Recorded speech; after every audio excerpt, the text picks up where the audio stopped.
Next gen நேர்களுக்கு அனைவருக்கும் வணக்கம். நான் உங்கள் ஸ்ரீஷ்பம் விஜயகுமார். இன்றைக்கி பார்த்தீங்கன்னா கும்ப மாத பலன்கள். என்னங்க கும்ப மாத பலன்? அதாங்க மாசி மாத பலன்க. மாசி மாத பலன்கள் மகத்துவமான பலன்கள். ஏன்னா மாசி மகம் வருது, இந்த மாதத்தில் 2 கிரகணம் வருது. அப்போ சார் நல்லதா கெட்டதா நிச்சயமாக பார்ப்போம். நிறைய பேத்துக்குங்க திருமணம் இருக்கா இல்லையா, எட்டா கனியாக இருக்கிறவருக்கு திருமணத்தை பற்றி பேசிடுவோம். பார்ட்னர்ஷிப் நிறைய பிரேக் டவுன் நடந்திருக்கு இல்லையா, அதை பற்றி. கணவன் மனைவியாக இருக்கலாம், தொழிலாக இருக்கலாம். சார் கடன் என்ற ஒரு பிரச்சனைக்கு தத்தளிக்கிறாங்க. குடும்பத்தை டெவலப் பண்ணணும், குழந்தை வகை பார்க்கணும். நிறைய பேருக்கு சினிமா சம்மந்தப்பட்ட ஆர்வம், சோசியல் மீடியா சம்மந்தப்பட்ட நிறைய இது இருக்குது. ஆனால் ஏன் சார் அமையலை, இந்த மாதத்தில் எங்களுக்கு தீர்வு இருக்குமா, இது போன்ற பல கேள்விகள் உங்கள் மனசு இருந்துக்கிட்டே தான் இருக்குங்க. சார் சொத்து சுகம் வாங்கணும். ஒரு மனிதனுக்கு கைப்பிடி நிலமாக இருந்தாலும் தன் சொந்த பேரில் இருக்குங்க. வாடகை வீட்டில் படுற கஷ்டங்கள், இந்த மாமியார் மருமகள் சம்மந்தப்பட்டது இன்றைய காலகட்டத்தில் நவீன காலமயமாக்கப்பட்டிருக்கு. இதுதான் இது. மாசி மாதத்தில் இந்த கிரகண காம்பினேஷனில் என்னென்னா, சூரியன், சுக்கிரன், புதன் கூட ராகு இந்த கிரகம் இருக்குது.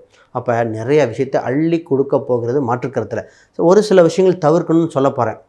ஒரு சில ராசிகளுக்கு நிச்சயமாக தவிர்த்துட்டால் தான் பெட்டர். ஏன்னா இந்த நேரத்தில் உங்களுக்கு அள்ளியும் கொடுக்கும், அள்ளியும் எடுத்துகிட்டு போயிடும்.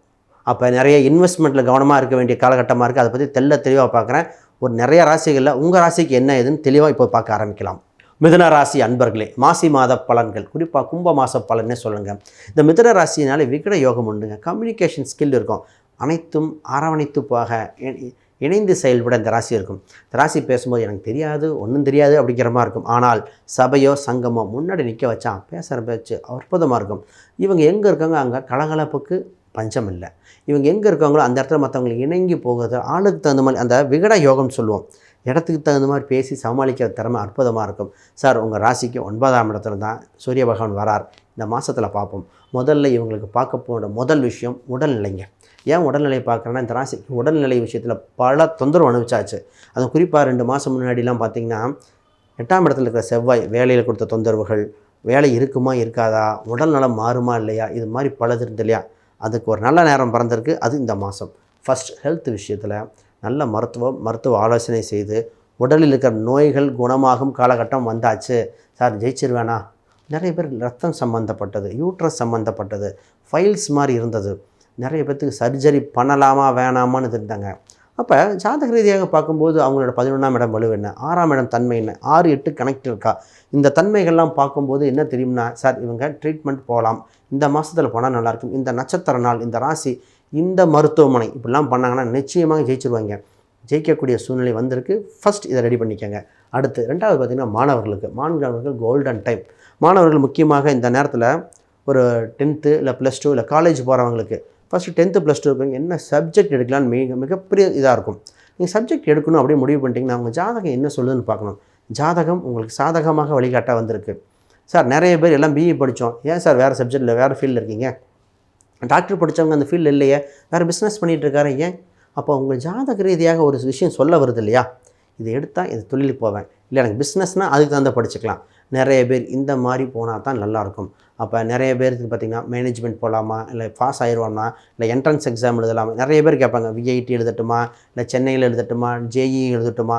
இதெல்லாம் அமைப்பு பார்த்தாலே தெரிஞ்சிடும். இந்த மாதிரி பண்ணால் உங்களுக்கு அமைப்பு நிச்சயமாக அப்படி பார்த்து தெளிவுபட்டுருக்கங்க. திருமணம் சம்மந்தப்பட்ட விஷயத்துக்கு இப்பொழுது முடிவு ஏற்படுகிற காலகட்டம். ஆனால் திருமணம் சம்மந்தப்பட்டது பார்க்கும்போது சார் நட்சத்திர பொருத்தம் பார்க்குறோம், கிரக பொருத்தம், இதை தாண்டி பார்க்க வேண்டிய பல விஷயம் இருக்குது. திருமணத்தில் ஒரு சூட்சம் இருக்குங்க. யார் ஜாதகத்தில் 7ஆம் பாவம் வலுத்து இருக்கோ அந்த ஊரில் கல்யாணம் வச்சா நல்லாயிருக்கும்.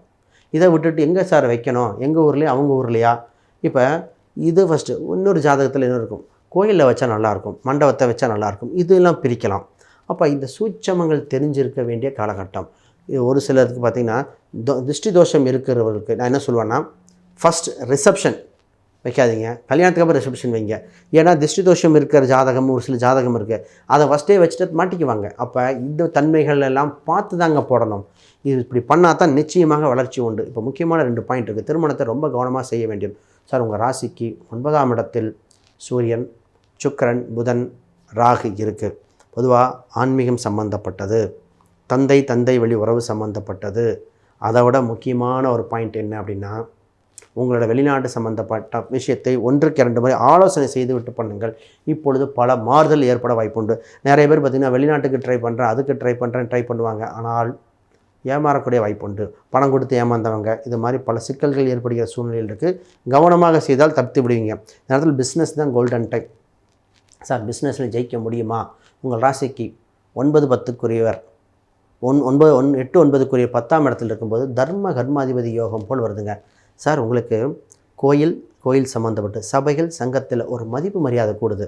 சார் ஜெயிச்சிருவேனா? நிச்சயமாக இறைவன் உங்கள் துணை நிற்கிறானே சொல்லலாம். ஏன்னா உங்கள் ராசியில் குரு பகவான் இருக்குது. இங்கே ஆல்ரெடி ஒரு அம்சம் இருக்குது. உங்கள் குரு பார்வை உங்கள் ராசிக்கு 9ஆம் இடத்தில் இருக்கிறனால அதை பாக்கியஸ்தானம் வலுக்குது, பூர்வ புண்ணியஸ்தானம் வலுக்குது.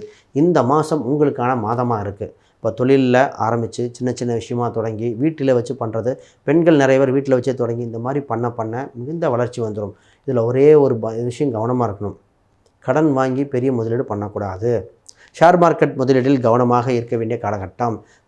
தெரியாத விஷயத்தில் வேண்டாம். இடம், வீடு, வண்டி, வாகனம் சிந்தனை வந்து கொண்டே இருக்கின்றன. அதற்கு அகலக்கால் வைக்காமல் பொறுமையாக கையில்பட்டால் சிறப்பாக இருப்பீங்க.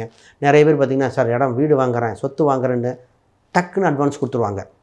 டாக்குமெண்ட்டை பார்க்கணுங்க. ஏன்னா 3ல் ஆல்ரெடி கேது பகவான் இருக்கார். 4க்குரியவர் ஆல்ரெடி ராகுவோட இருக்கார். இப்போ வாங்கின்ற டாக்குமெண்ட் கரெக்டாக இருக்குமா? பிரித்து வாங்க வேண்டியிருக்கும், திருத்து பத்திரம் போட வேண்டியதில் இருக்கும் இல்லையா? இது மாதிரி சூட்சம விஷயத்தை நீங்கள் பார்த்துக்கங்க. இது உங்களுக்கு உண்டான காலகட்டம். நிச்சயமாக ஜெயித்து வரக்கூடிய சூழ்நிலை இறைவன் கொடுத்து விட்டான்.